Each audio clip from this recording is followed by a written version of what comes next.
Welcome to the Tech Egg. Don't get scrambled. Enjoy the video. You start by configuring the phone so the hotspot can stay active. Enable hotspot and tethering, then plug the device into power to avoid OS sleep. Once done, turn off power saver and set auto lock to never or a long interval. This prevents background shutdown. Make sure mobile data and Wi-Fi are both stable. Poor cellular signal triggers system throttles. These steps create the baseline conditions that keep the hotspot from being killed by energy or network management. Next, you lock the hotspot process into the foreground and allow it background privileges so the OS won't suspend it.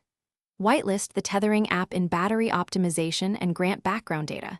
This ensures the service can run even when the screen is off. If the phone supports foreground services, start the hotspot from that interface or pin the notification. This signals priority. Also monitor connected device count and limit heavy transfers. Too many active clients can cause overheating or automatic shutdown. To finish, keep the hotspot stable by monitoring power, temperature, and cellular data. Excessive heat or data caps can force shutdowns. Make sure you use 5 GHz when supported to avoid crowded channels and limit clients to reduce load. If the hotspot stops, first stop and restart the tethering service, then reboot the device if needed.